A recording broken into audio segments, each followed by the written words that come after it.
It's not just about memorizing terms. It's about knowing how to read between the lines and choose the right approach.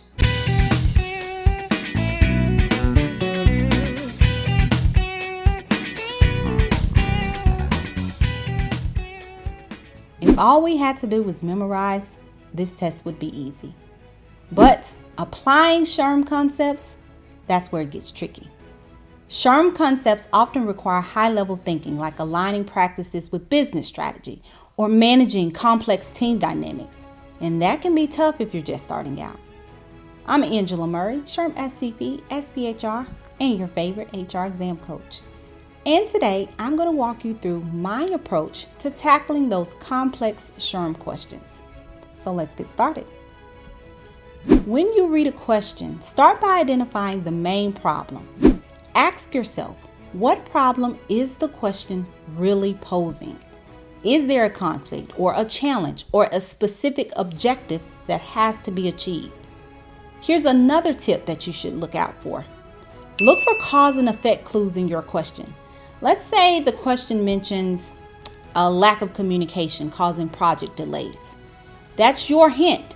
The key issue here is effective communication and team coordination. So your answer will hinge on your ability to effectively implement communication strategies or identify the root cause of the communication breakdown. Sometimes questions are packed with extra information, and it's up to you to filter out what's background noise and what the core issue is. Identify what's directly related to the problem and let go of the rest. Now moving on to step 2. Let's talk about finding keywords. Keywords like engagement or conflict or strategy. These aren't just filler words. They are your roadmap to the answer. Let me show you an example of what I mean. Imagine a question that says, an HR manager notices high turnover rates in recent months after a new policy was implemented. The keywords here are turnover rates and new policy. This tells us that the question is about retention and how policies impact it. This likely points to concepts around employee engagement or retention strategies. Keywords are powerful. They help you zero in on what SHRM concept to apply, and they give you hints about the topic the question is testing. So use those keywords to your advantage. Let's move on to step 3. Determining the level. This is all about figuring out where the problem lies, individual, team, or organizational level. For individual level questions, look for indicators of individuality, like employee performance or individual development. These usually call for coaching or feedback or some kind of performance management.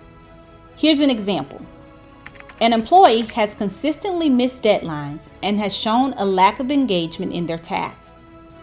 The focus is individual performance and engagement because this directly relates to the performance of one team member and hasn't yet impacted the team or the entire organization. Then we have team level issues. You'll see keywords like team or collaboration or group conflict. That signals a team-focused problem. For example, your department has been struggling with communication issues leading to misunderstandings and missed deadlines. You can see this question is team-focused, and we're looking at strategies like team building or conflict resolution. We know that because communication doesn't fail individually. One can't miscommunicate with themselves. And it distinctly says department, which indicates it is centralized for now and hasn't spread throughout the organization just yet. And then finally is the organizational level questions. When you see words like company-wide or strategic alignment or organizational culture, now you're in the big leagues. These questions usually involve strategic planning or change management or some kind of culture development. So remember, it's all about understanding the question's perspective.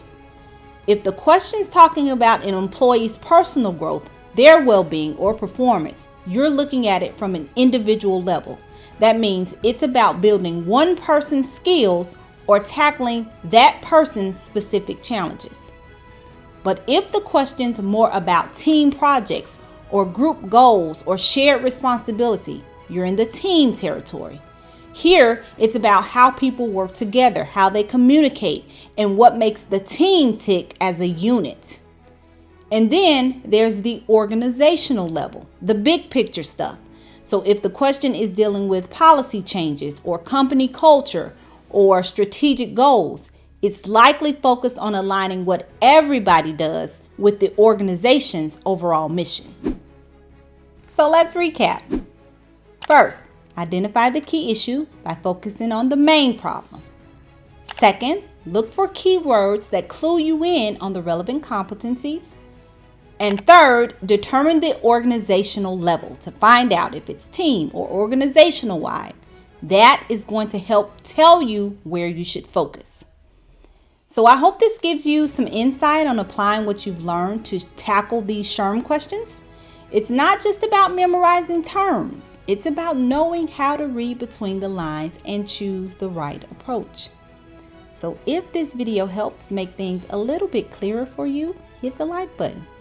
Also, don't forget to subscribe and let me know in the comments if this was helpful, or let me know what SHRM concept you think I should tackle next. We will tackle it together. I will see you in the next video. Bye.